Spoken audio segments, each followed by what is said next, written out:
Hello everyone, welcome to CGP Mentors platform. So in today's class, I'm going to discuss last 5-year ESI descriptive questions that were being asked in RBI Grade B exam. Now, why we are looking at these questions, right?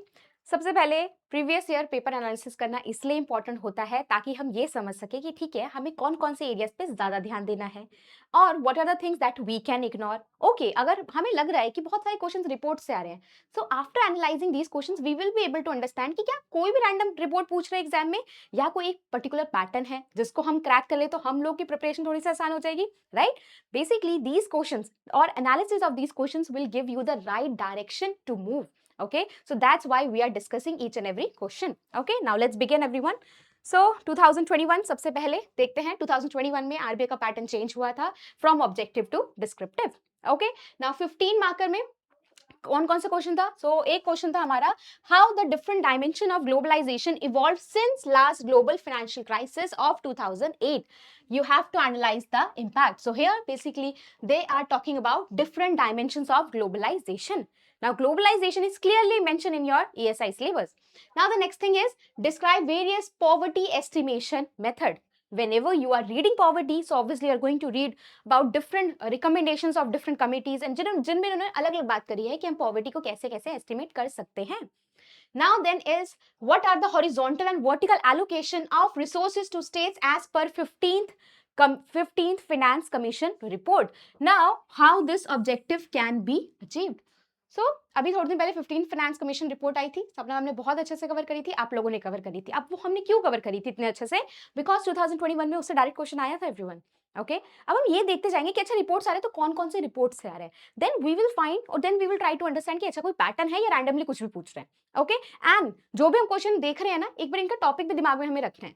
क्यों? इससे हमें पता लगेगा कि क्या कोई pattern है. Okay, then we have 10 marker में क्या क्या था एवरीवन? क्वेश्चन नंबर 1 था, what are the 3 measures related to disinvestment of strategic sectors and non strategic sectors in union budget 2021-22. यानी कि यहाँ पे इन्होंने डायरेक्टली बजट के इनिशिएटिव पूछ लिया with respect to disinvestment of strategic and non strategic sector, right? Then we have what is the influence of demographic transition on economic growth with reference to India. So here they are talking about demographic transition. Okay, then we have question number 3, discuss India's commitment to climate change in light of socio-economic health and developmental project. So अगर यहाँ पे अभी हमने क्या क्या question देखी, हमने एक रिपोर्ट से क्वेश्चन देखा, फाइनेंस कमीशन की रिपोर्ट थी.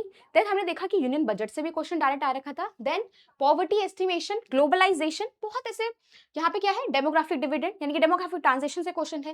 देन क्लाइमेट चेंज से रिलेटेड क्वेश्चन है, राइट? अभी तो हम ऑब्वियसली कोई पैटर्न नहीं बना पाएंगे बिकॉज अभी सिर्फ हमने एक साल का पेपर देखा है. Now we will see other questions. 2022 everyone. Question number 1, although urbanization is spreading to villages, but race, caste, gender discrimination is rampant in this light.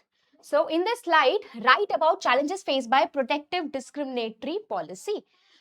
Protective discriminatory policy. So here they are talking about कि ठीक है urbanization spread तो हो गया है, but still a lot of challenges, a lot of social stigmas are already there, right? Still we are discriminating a lot of individuals on the basis of gender, on the basis of caste, on the basis of race also, right? Then second question था, explain economic reform and all types of economic reforms in Indian economy from 90s to till now. So इसमें बस आपको you have to just mention the major economic reforms that India has taken after 1990s, right? 1990 के बाद हमारा LPG reform आया, then उसके बाद हमने फाइनेंशियल स्टेबिलिटी डेवलपमेंट बोर्ड बनाया, देन उसके बाद हमने एमपीसी फ्रेमवर्क 2016 में लेके आए, right? So you have to talk about all those initiatives. अभी ये वाला क्वेश्चन इतना ब्रॉड था कि आप इसमें बहुत सारी चीजें लिख सकते थे जो जो आपके दिमाग में उस टाइम पे आती. Then we have question number 3, आप फिर से देखेंगे क्या है, फाइनेंशियल स्टेबिलिटी रिपोर्ट से क्वेश्चन है. अब आप बोलोगे मैम ईएसआई की बात करें फाइनेंस की, ये फिर से फाइनेंशियल स्टेबिलिटी रिपोर्ट कैसे आ गया आरबीआई की? भाई आ सकती है, ऐसा उनको कोई हार्ड एंड फास्ट रूल नहीं है कि वो फाइनेंशियल स्टेबिलिटी रिपोर्ट ईएसआई वो आरबीआई में नहीं पूछेंगे, ईएसआई पूछेंगे, ऐसा कुछ भी नहीं है. They can ask. Okay, then basically they have just mentioned you have to highlight you have to mention the key highlights of financial stability report. Then you have to mention the economic reforms and policy priorities in view of outbreak of COVID-19 in India. So 2022 की बात है, COVID-19 में बहुत सारे initiatives लेते government of India ने, so you have to mention all those initiatives. Then 10 marker में देखेंगे rural entrepreneurship. What are the challenges faced and how new enterprises can solve the challenges faced by और how these entrepreneurs can solve India's social problem. Okay so अब कहाँ पे आगे फिर से rural India पे आते गए हैं, ठीक है, अभी देखते जाएंगे, एक पैटर्न डेवलप होगा everyone. Question number second is here everyone. Now kindly write a short note on current monetary policy framework in India. Current monetary policy framework in India. So here you have to mention, ठीक है, कौन सा monetary policy framework हम use कर रहे हैं, क्या उसके यूज है, what is the objectives, you have to explain everything. Then we have question number 3, what is NBFC, how it is different from bank, and also mention types of NBFCs registered with RBI. So okay, so now there is another question on NBFC, right? Now we'll see different questions.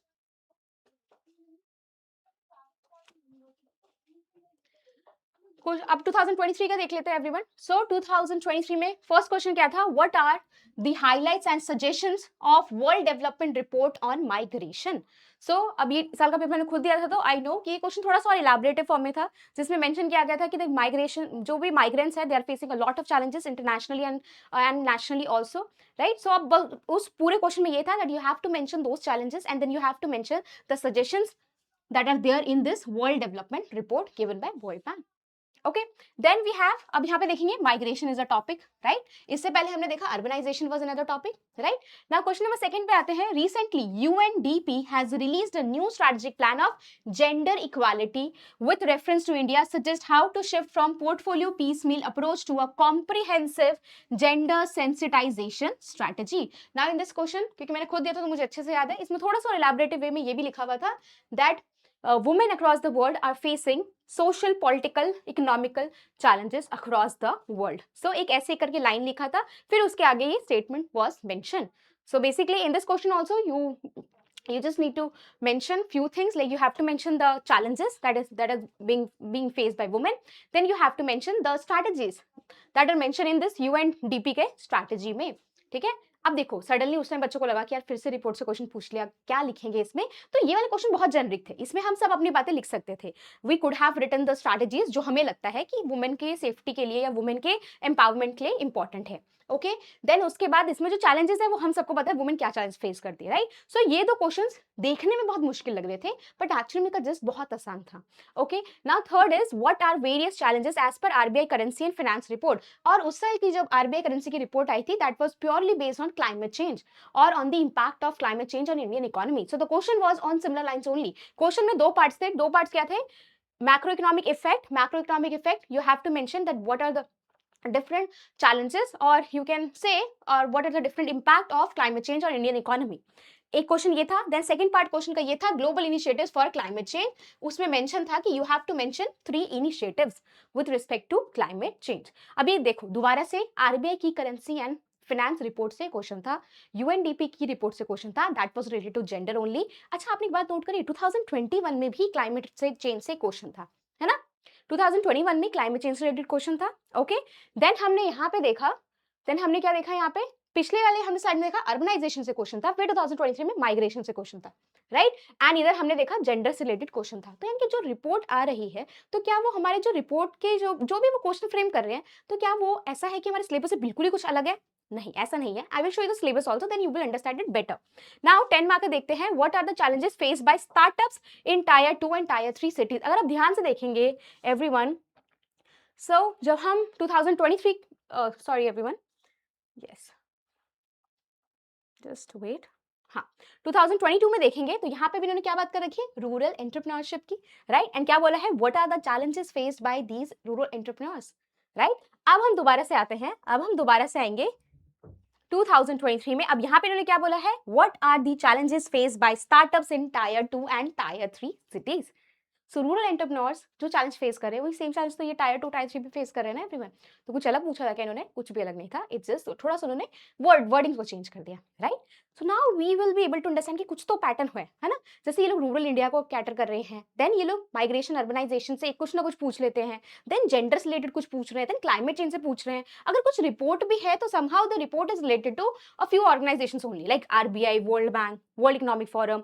और अगर कुछ इन्होंने दूसरे organisation से कुछ पूछ रहे हैं, और मोर और लेस जो दूसरे ऑर्गेनाइजेशन की रिपोर्ट है वो जनरली वुमेन से ही रिलेटेड है, राइट। तो अभी हम पैटर्न बनाना स्टार्ट कर रहे हैं, जस्ट वेट, अभी हम ऐसे कोई कंक्लूजन पे नहीं आएंगे। ओके, देन क्वेश्चन क्या था, explain any 3 poverty alleviation and employment generation programme. अच्छा एक बात बताओ, अभी अभी हमने कुछ देर पहले देखा था 2021 में पॉवर्टी एस्टिमेशन से क्वेश्चन था एवरीवन, राइट। तो अभी हमने देखा एक और पैटर्न कि they are repeating a few topics, है ना। जैसे यहाँ पे poverty alleviation and employment generation से 3 प्रोग्राम लिखने थे, और it was very easy because आपने अगर करंट अफेयर्स पढ़ रखा होता तो स्कीम सबको पता थी क्या क्या स्कीम है, हम सबने यहाँ पे बहुत बढ़िया आंसर लिखा था। Okay, then discuss the direct and indirect instrument of monetary policy. आपने फिर कुछ नोटिस किया, monetary policy is mention here everyone. Now let me show you again, kindly write a short note on current monetary policy framework in India. So यानी कि monetary policy is very important, that's why repeatedly हम देख रहे हैं कि pattern, ठीक है वो लोग वर्ड्स चेंज कर देते हैं। जैसे पिछली बार उन्होंने पूछा कि मॉनेटरी पॉलिसी फ्रेमवर्क के बारे में बता दो, अब यहाँ पे पूछ रहे हैं you have to mention the instruments, you have to mention the instruments, but it is related to monetary policy only. So देखा जाए फिजिकल पॉलिसी तो अभी तो कुछ नहीं पूछ रहे, पर मॉनेटरी पॉलिसी से इन्होंने बार बार पूछ रहे हैं, यानी कि the theme of the questions are more और less on the similar lines only. But आप कहोगे मैम अभी कैसे बोलते हैं, सही बात है, मैं तो बिल्कुल नहीं कह रही कि अभी हमें किसी कंक्लूजन पे आना है, अभी हमें और आगे बढ़ना है, बिकॉज 2025 में थोड़ा सा बच्चों को डर लगा, है ना। 2024 में देख लेते हैं, analyse the conflict between sustainable development and economic growth. अब देखो, जब भी growth and development is mention in your ESI syllabus, और जब भी हम ये टॉपिक पढ़ना स्टार्ट करते हैं हम उसमें यही बात करते हैं, there is a conflict between sustainable development and economic growth, है ना। सो आपको उसी इम्बैलेंस के बारे में बात करनी है, then you need to talk about कि हम बैलेंस कैसे ला सकते हैं। ये क्वेश्चन तो वैसे भी हम सबको पता होना चाहिए, बिकॉज आरबीआई के इंटरव्यू में काफी बारी जो इकोनॉमिक्स बैकग्राउंड वाले बच्चे हैं उनसे बहुत बारी क्वेश्चन पूछा गया है। ओके, अब दोबारा आते हैं, क्वेश्चन नंबर सेकंड क्या था everyone, what are the challenges of youth employment, what are the challenges of youth employment. अच्छा एक बात बताओ, अभी हमने पिछले स्लाइड में देखा 2023 में, वहां पे एक और क्वेश्चन था एम्प्लॉयमेंट से रिलेटेड ही, है ना। क्या था कि that you have to mention 3 programmes related to poverty alleviation and employment generation, यानी कि एम्प्लॉयमेंट का थीम फिर से घूम फिर के 2024 में इन्होंने घुमाया, एंड 2021 में डेमोग्राफिक ट्रांजिशन पे क्वेश्चन था, है ना। अब आपको बताऊं 2024 में यूथ एम्प्लॉयमेंट पे था ना, ऐसे ही डेमोग्राफिक डिविडेंड पे नबार्ड में आई थिंक ऐसे था, यस ऐसे पूछा गया था, आई थिंक आरबीआई में भी कुछ रिलेटेड डेमोग्राफिक डिविडेंड से पूछा गया था, right. So now you can understand कि there is some pattern, right. ऐसे ही वो लोग कुछ भी नहीं पूछ रहे हैं।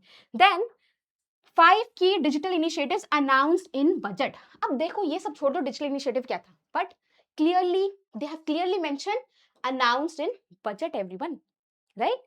अभी हमने देखा था 2022 में there was one question that was based on budget only, right everyone.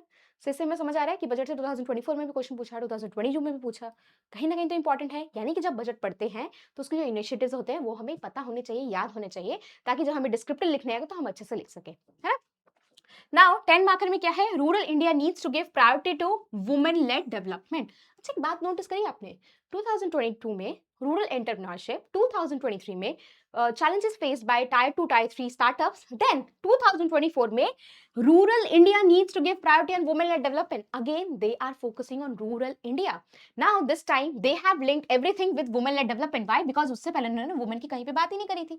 But ऐसा हो ही नहीं सकता कि आरबीआई जब क्वेश्चन बना रहे तो हर साल कोई ना कोई वुमेन से रिलेटेड क्वेश्चन ना हो, right? Then we have objectives and significance of National Industrial Corridor Program. 2023 में इन्होंने बोला आप इनिशिएटिव्स लिखो, है ना। 2024 में आके बोलते हैं now I am giving you the initiative in which जिसके बारे में you have to mention the objective and significance. Okay? Can you see the pattern everyone? ठीक है, थोड़ा थोड़ा इवॉल्व तो वो भी होंगे ना हर साल, है ना। ऐसा इवॉल्व भी नहीं होंगे बिल्कुल भी, सब कुछ एकदम सेम रखेंगे, ऐसा नहीं है। They are going to make a few changes, जैसे उन्होंने नेशनल इंडस्ट्रियल कॉरिडोर प्रोग्राम के बारे में लिख दिया।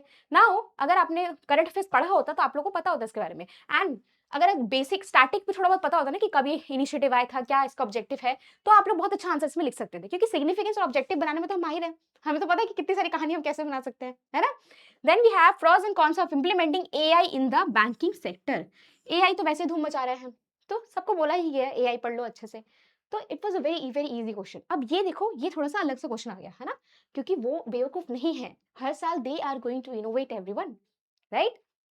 अभी हमने देखा यहाँ पे यूथ से क्वेश्चन था, सस्टेनेबल डेवलपमेंट इकोनॉमिक ग्रोथ से क्वेश्चन था, यूथ एम्प्लॉयमेंट से क्वेश्चन था, women led development rural India से क्वेश्चन था, फिर एक प्रोग्राम था। अब देखो प्रोग्राम का नाम हम नहीं जान सकते, वो रैंडम होता है, वो अपने बेसिस पे वही लोग डिसाइड करते हैं, right. Then we have AI in the banking sector. Now ये बहुत प्रिडिक्टेबल था because I think 2021 in FM paper एक क्वेश्चन था बायो, एक टेक्नोलॉजी का नाम है, मैं भूल रही हूँ, बायोटेक्नोलॉजी है शायद से, बायोटेक्नोलॉजी, ब्लॉकचेन टेक्नोलॉजी, सॉरी मैं बार बार बायो बोल देती हूँ उसको, yes, blockchain technology, impact of blockchain technology on the banking sector.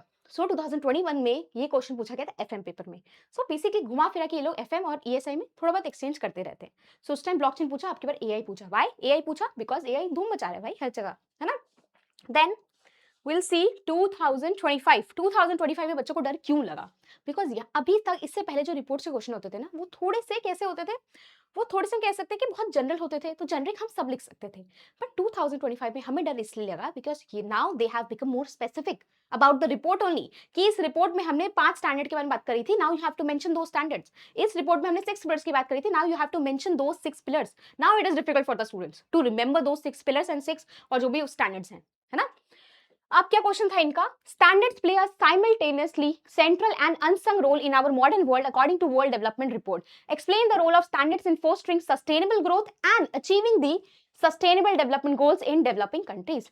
आगे थोड़ा सा जेनरिक ही था, जेनरिक है, but the thing is now that you have to mention the role of standards. उसके लिए पहले आपको स्टैंडर्ड्स पता होने चाहिए थे, है ना. देखो जेनरिक ना के तो बच्चों ने लिखा ही होगा, बट इसका बहुत अच्छा सोल्यूशन था, मैं आपको बताऊंगी. बट आपने एक चीज नोट करी, 2023 में वर्ल्ड डेवलपमेंट रिपोर्ट था, 2025 में फिर से वर्ल्ड डेवलपमेंट रिपोर्ट का क्वेश्चन है ये, है ना. सो पैटर्न है ना. Now question number second, as we get in the last leg of sustainable development goal Beijing declaration for last 5 years, discuss the 6 pillars to focus on highlighted in the gender snapshot report of UN DESA. अब again now they have talked about the 6 pillars जो किसमें mention है? Gender snapshot report of UN DESA. And generally ऐसा होता है कि जब हम रिपोर्ट्स पढ़ते हैं सो हम ये यूएन डेसा वेयर की reports face to clear ignore ही कर देते हैं, राइट. बट इसके लिए एक सोल्यूशन मैं बताऊंगी लास्ट में आपको हमें क्या करना है. Just read these things. Then third report इन्होंने क्या बोली, थर्ड क्वेश्चन क्या था everyone? Recently release sustainable development report. Sustainable development report marks India's first time entry in top 100 with rank 99. Discuss the interplay of sustainable environment, poverty alleviation, economic growth for the sustainable development. अगर देखा जाए अब की बार sustainable development कुछ ज्यादा नहीं आया ना, है ना. अब इस टाइम बच्चे क्यों डर गए थे? क्योंकि यहाँ पे इन्होंने स्टैंडर्ड्स की बात कर दी जिसके बारे में हमें नहीं पता था. यहाँ पे इन्होंने पिलर्स के बारे में बात कर दी जिसके बारे में हमें नहीं पता था. ये वाला क्वेश्चन डुएबल था, but understand the thing, understand one thing everyone. पिछली बार 2024 में अगर उन्होंने क्लाइमेट चेंज डायरेक्टली नहीं पूछा तो उन्होंने sustainable development and economic growth में कॉन्फ्लिक्ट के बारे में पूछा. फिर 2023 में उन्होंने क्लाइमेट चेंज के बारे में पूछा था. 2021 में भी उन्होंने क्लाइमेट चेंज के बारे में पूछा था. Then in 2025 also they have talked about sustainable development goal. So somehow this topic is very important for your exam, right. Now let's see these questions. RBI recent monetary policy update. Monetary policy अभी तो देखा था हमने, है ना. 2024, 2023, 2024 we have seen monetary policy. I think 2024 में था, sorry. We have seen in 2023 and 2022. Monetary policy के बारे में डायरेक्टली पूछ रहे थे ना. एक में पूछा मॉनेटरी पॉलिसी फ्रेमवर्क के बारे में, एक में पूछा इंस्ट्रूमेंट्स के बारे में. Now in 2025 they have talked about the recent monetary policy update. MPC meeting होती है तो उसी का सारा इन्होंने हाईलाइट पूछ लिया तुमसे. सो जब भी एमपीसी पढ़ते हो ना ढंग से पढ़ लिया करो. ऐसे देखो डिस्क्रिप्टिव में पूछ लेते हैं. अब की बार क्या पहले डिस्क्रिप्टिव पूछा, अगली बार आप लोग से सीधा ऑब्जेक्टिव में पूछ लेंगे, right. So they have just talk about जो भी एमपीसी अपडेट्स है बता दो रीसेंट वाली. Then question number second, there is rapid growth in the urban India and smart cities. अब ये अर्बन इंडिया पढ़ते पढ़ते ना मुझे याद आ रहा है कि 2021 में भी अर्बनाइजेशन के बारे में बात कर रहे थे लोग. Again urbanization. Now they have been more specific smart cities mission. So फिर से एक प्रोग्राम लेके आए, but here they are more talking about urbanization, right. Then we have explain the multiculturalism and what are the advantages and disadvantages of multiculturalism. So very easy, very direct question. ठीक है, multiculturalism is mentioned in your syllabus. Okay, now we have seen the last 5 year ESI descriptive questions. अब questions देख के किसी को लग रहा होगा बहुत मुश्किल है, किसी को लग रहा होगा बहुत आसान है ना. देखो मेरा ये मानना है, इस पेपर को, इन सारे सालों के पेपर को देखते मुझे एक समझ आया कि कभी भी क्लाइमेट चेंज कहीं पे भी आ जाए ना, कहीं नहीं छोड़ना है. सस्टेनेबल डेवलपमेंट गोल की कोई भी रिपोर्ट हो, किसने भी रिलीज करी हो, जरूर पढ़ो. अगर अब बात आते हैं कि अब हमें प्रिपेयर कैसे कैसे करना चाहिए, है ना. सो आपको कुछ फेवरेट टॉपिक पता लगा होगा। Poverty is very favourite, employment is very favourite, then उसके बाद हमारा demographic dividend is very very favourite topic, then urbanisation migration is very favourite topic, then gender issues very favourite topic, then startups and rural India very very favourite topic. Monetary policy को कैसे भूल सकते हैं, right. So these are the few areas जहां पे आपको ज्यादा focus करना है। अब आप बोलोगे मैम इन रिपोर्ट्स का क्या करें, जिसका किसी के 6 पिलर्स पूछ रहे हैं, किसका स्टैंडर्ड पूछ रहे हैं, बट आप, हाँ, और फिर उसके बाद बजट नहीं भूलना आपको। क्यों नहीं भूलना है? क्योंकि देखा बजट से 2 से 3 साल क्वेश्चंस पूछे गए हैं डिस्क्रिप्टिव में।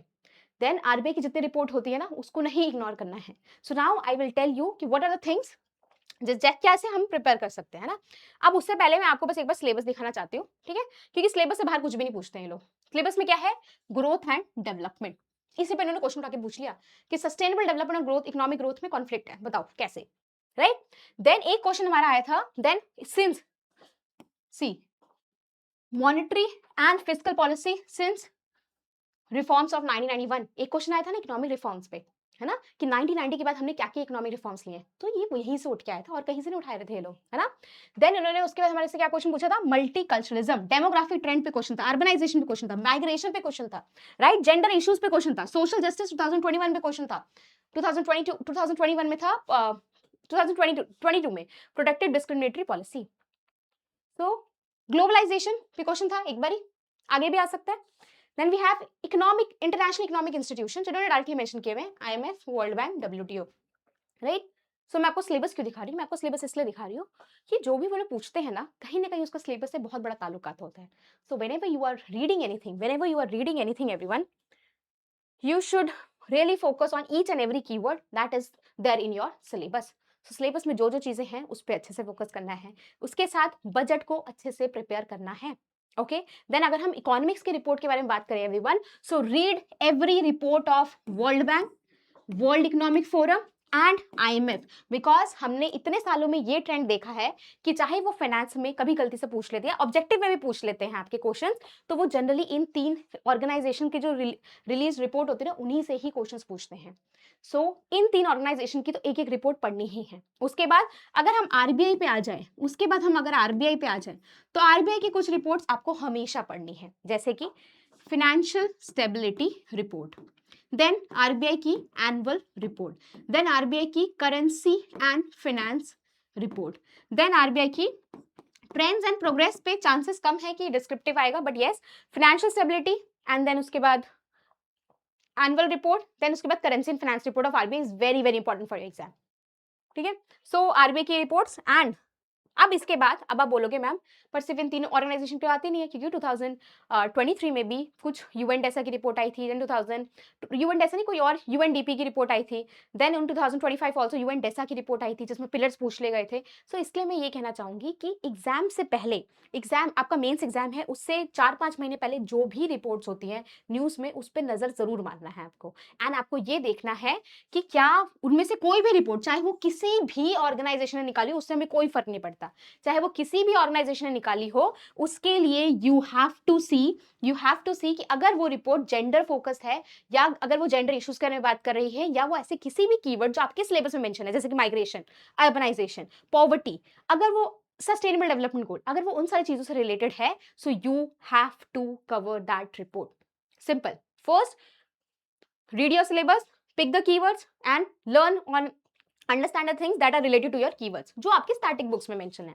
उसके बाद रिपोर्ट्स पे आएंगे, सबसे पहले world Bank, World Economic forum, IMF की रिपोर्ट्स करेंगे। उसके बाद आपको देखने की कौन सी रिपोर्ट्स करने हैं एग्जाम से पहले, ताकि हम एग्जाम में जब ये 6 पिलर्स स्टैंडर्ड क्वेश्चन है तो हम डरे ना। कैसे होगा वो? आपको एग्जाम से जो 4 से 5 से 6 महीने, मेन से मैक्सिमम 5 महीने वाली जो रिपोर्ट्स होती हैं या 6 महीने वाली, उसमें जाना है, आपको देखना है कि इनमें से जो रिपोर्ट्स आई थी न्यूज में किसी भी ऑर्गेनाइजेशन को, क्या वो जेंडर फोकस है, क्या वो जेंडर इश्यूज के बारे में बात कर रही है, क्या वो सस्टेनेबल डेवलपमेंट गोल के बारे में बात कर रही है, क्या वो कहीं से पॉवर्टी और इन सब चीजों के बारे में बात कर रही है, यानी कि बेसिकली क्या वो उन चीजों के बारे में बात कर रही है जो चीजें आपके सिलेबस में मेंशन है।